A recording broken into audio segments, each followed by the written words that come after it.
Hi friends, आज हम यहाँ पे डिस्कस करेंगे neolithic age. Neolithic age discuss करने से पहले मैं आपको कुछ डेट्स बता देता हूँ। ये जो पैलेलिथिक एज है ये स्टार्ट होती है फ्रॉम 5 लाख टू 9000 BCE। और उसके बाद जो आती हैं वो आते हैं मीजोलिथिक एज, जिसका हमने दूसरा नाम दिया है मिडल स्टोन एज। ये स्टार्ट होती है फ्रॉम 9000 टू 4000 BCE। और उसके बाद जो आती हैं वो आती हैं नियोलिथिक एज। ये जो नियोलिथिक एज है ये स्टार्ट होती है फ्रॉम 4000 टू 1000 BCE। आज हम यहाँ पे डिस्कस करेंगे नियोलिथिक एज। ये जो नियोलिथिक एज थी उनमें जो लोग थे वो क्या करते थे, उनका जो काम था वो क्या काम करते थे, उनके जो वेपन थे स्टोन के वो कैसे थे। चलो स्टार्ट करते हैं। नियोलिथिक एज को जो दूसरा नाम दिया गया है वो है new stone age. Neolithic age में लोगों के जो वेपन्स होते थे, जो हथियार होते थे वो अच्छी तरह होते थे। उनका जो साइज था वो बहुत ही छोटा था, इसलिए उनको माइक्रोलिथ्स बोलते हैं। क्योंकि नियोलिथिक एज के जो लोग थे उनको समझ आया था कैसे हमें पत्थरों को तराशना है, कैसे हमें स्टोनों को शेप देनी है। So that is the reason their stones were of good quality. Whatever they had that time, that was in a good quality, that was in a good shape, that was in a good size. और उसके बाद क्या हुआ, ये जो neolithic age है उसमें domestication of animals हुई। अगर हम यहाँ पे देखेंगे ये जो पैलेलिथिक एज और मीजोलिथिक एज है, दोनों में लोग होली एंड्स होली डिपेंड होते थे। ये जो जंगली जानवर थे उन्हीं पे वो डिपेंड होते थे। लेकिन अगर हम नियोलिथिक एज में देखेंगे, नियोलिथिक एज में वो डोमेस्टिकेशन ऑफ एनिमल्स करने लगे, क्योंकि उनको पता चला अगर हम रोज रोज जंगली जानवर खाएंगे तो एक जमाना ऐसा भी आएगा जो हमारे आने वाले बच्चे हैं उनके लिए कुछ नहीं रह जाएगा। तो जब उनको ऐसी सोच आई, उसके बाद उन्होंने डोमेस्टिकेशन ऑफ एनिमल्स की। उसके साथ साथ उन्होंने क्या किया, हंटिंग एंड गैदरिंग। लेकिन हंटिंग एंड गैदरिंग अब उन्होंने बहुत कम की age compare to this paleolithic age and mesolithic age. और उसके बाद क्या किया उन्होंने, जब उन्होंने जंगली जानवर कुछ लाए, उनको पालना स्टार्ट किया, फिर उसके बाद उन्होंने एग्रीकल्चर भी स्टार्ट किया। क्योंकि अब उनके पास गुड क्वालिटी के वेपन्स थे, अब वो उन वेपन्स की बदौलत वो किसी भी जमीन को खुदा सकते थे। उसके बाद उन्होंने क्या किया, उन्होंने फिर कुछ हम बोल सकते हैं कुछ सीड्स लाई, फिर उनको जमीन में डाला। उसके बाद उन्होंने क्या किया, उसके बाद उन्होंने फिर एग्रीकल्चर स्टार्ट किया।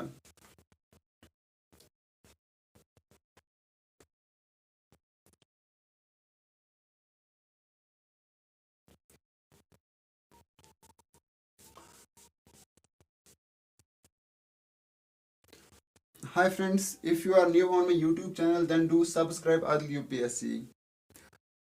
Today we are going to discuss Neolithic age. आज हम यहाँ पे डिस्कस करेंगे Neolithic age।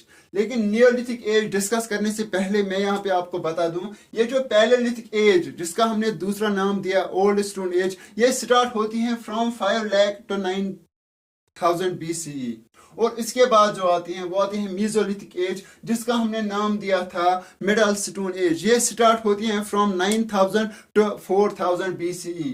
और उसके बाद जो आती हैं वो आती हैं नियोलिथिक एज, जिसका हमने दूसरा नाम दिया न्यू स्टोन एज, जो स्टार्ट होती हैं फ्रॉम 4000 टू 1000 BCE। यहाँ पे आज हम डिस्कस करने जा रहे हैं नियोलिथिक एज। ये जो नियोलिथिक एज थी इसका दूसरा नाम हमने दिया था न्यू स्टोन एज। ये जो न्यू स्टोन एज थी उसमें लोगों ने छोटे छोटे पत्थर लाए, उनको अच्छी तरह तराशा, फिर उनको माइक्रोलिथ्स बोलते हैं। माइक्रोलिथ्स हम उन पत्थरों को बोलते हैं which are small in size, which are good in shape, which are good in look.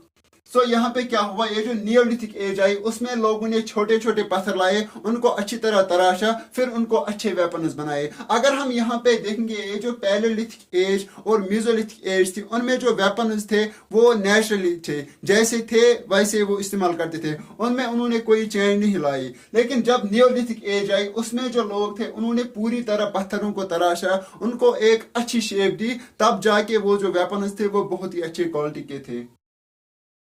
और इसके बाद क्या किया उन्होंने डोमेस्टिकेशन ऑफ एनिमल्स भी की।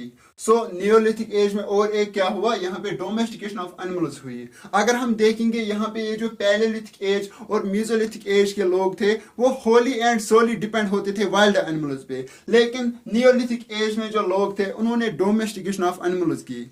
उन्होंने डोमेस्टिकेशन ऑफ एनिमल्स इसीलिए की क्योंकि उनको अब पता चलने लगा था कि दिन ब दिन ये जो जानवर हैं ये कम होते जा रहे हैं, एक टाइम ऐसा भी आएगा जब हमारे बच्चों के लिए कुछ नहीं रह जाएगा। सो उन्होंने डोमेस्टिकेशन ऑफ एनिमल्स की। साथ साथ उन्होंने हंटिंग एंड गैदरिंग की। उन्होंने जैसे हम कह सकते हैं वो फिशिंग भी करते थे, वो हंटिंग भी करते थे, लेकिन ये जो नियोलिथिक एज है उसमें वो बहुत ज्यादा कम करते थे age compare to paleolithic age and mesolithic age. साथ साथ उन्होंने और एक काम किया, वो था उन्होंने एग्रीकल्चर भी स्टार्ट किया क्योंकि अब इनके पास जो वेपन्स थे वो अब गुड क्वालिटी के थे। सो हमें यहाँ पे और एक चीज देखने को मिलता है वो यही कि नियोलिथिक एज में लोगों ने फिर एग्रीकल्चर भी स्टार्ट किया और जो उनका फिर निकलता था, कोई भी फूड निकलता था, फिर वो उनको स्टोर करते थे। वो जो बैक्ड क्ले के बर्तन होते थे, मिसाल के तौर पर यहाँ पे अगर हम देखेंगे उनके पास बर्तन होते थे वो मिट्टी के बने हुए होते थे, लेकिन वो पुख्ते नहीं होते थे, वो हम बोल सकते हैं वो उस मिट्टी के बने हुए होते थे जो थोड़े बहुत लूज होती थी। सो यहाँ पे अगर हम देखेंगे उन्होंने फिर एग्रीकल्चर भी स्टार्ट किया। डोमेस्टिकेशन ऑफ एनिमल्स करने के साथ साथ उन्होंने और एक काम यहाँ पे किया, वो था एग्रीकल्चर। सो यहाँ पे और एक चीज देखने को मिलती है वो यही कि नियोलिथिक एज में फिर एग्रीकल्चर भी स्टार्ट हुआ। उसमें उन्होंने जब वहां पे कुछ एग्रीकल्चर कुछ काम किया, जब वहां पे कुछ फूड निकला, उसके बाद उन्होंने वो बर्तनों में रखा, मिट्टी के बर्तन बनाए फिर उसी में रखा। उसके पीछे एक ये भी कारण था क्योंकि उस टाइम ज्यादा डिजास्टर्स आते थे, ज्यादा नेचुरल ड्राफ्ट्स आते थे। उन्होंने सोचा था हम ये फूड तब इस्तेमाल करेंगे जब कभी कोई ड्राफ्ट आएगा, जब कभी खुशक साली हो जाएगी या जब कभी अर्थक्वेक आ जाएगा। और उसके बाद उन्होंने क्या किया, उन्होंने एक साथ रहना स्टार्ट किया। अब अगर हम यहाँ पे देखेंगे पैलेलिथिक एज और मीजोलिथिक एज में जो लोग थे वो पूरी तरह वेंडर्स थे, वो पूरी तरह हम कह सकते हैं नोमेड्स थे। उनका कोई ठिकाना नहीं होता था, वो एक जगह से दूसरी जगह जाते थे। और अगर हम देखेंगे पैलेलिथिक एज और मीजोलिथिक एज में जो लोग थे वो ज्यादा बड़े बड़े पत्थरों के अंदर या हम बोल सकते हैं गुफा के अंदर रहते थे, या कहीं पे वो उनको कुछ बड़े बड़े पत्थर मिलते थे वो उनके बीच सो जाते थे। लेकिन नियोलिथिक एज में उन्होंने छोटे छोटे हट्स बनाना स्टार्ट किए। वो हट्स मिट्टी के बने हुए होते थे, उनके ऊपर वो कुछ बड़े बड़े पत्ते डालते थे। यहाँ पे अगर हम देखेंगे इन्होंने जो ये हट्स बनाए ये इन्होंने बहुत ही ज्यादा क्लोज बनाए एक दूसरे के साथ। इसके पीछे यही कारण है क्योंकि इनके यहाँ बहुत ज्यादा जंगली जानवर आते थे इनको लूटने के लिए, क्योंकि इनके पास बहुत ज्यादा खेत होता था। सो इसलिए इन्होंने हट्स नजदीक बनाए ताकि हम उन जंगली जानवरों का मुकाबला कर सके।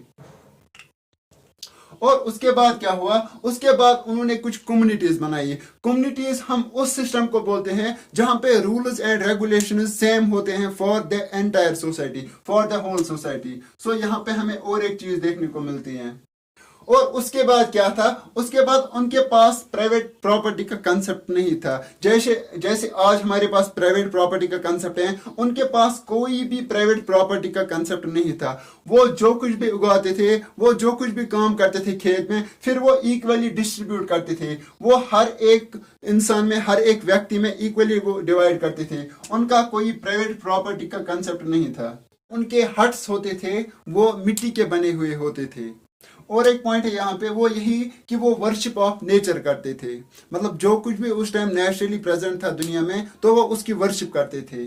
और उनका ये भी कंसेप्ट था कि मरने के बाद जिंदा होना है, इसीलिए वो कब्र, अगर कोई इंसान मरता था तो उसके साथ वो किसी जानवर को भी दफनाते थे क्योंकि उनको लगता था इस जानवर को ये नेक्स्ट दुनिया में खाएंगे।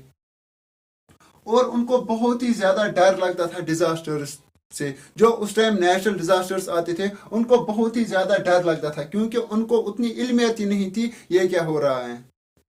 सो ये कुछ था आज का topic related to neolithic age. अब हम यहाँ पे कुछ पॉइंट्स डिस्कस करेंगे जो हिस्ट्री में यूज किए जाते हैं। उसमें जो पहला पॉइंट है वो यही है क्रोनोलॉजी।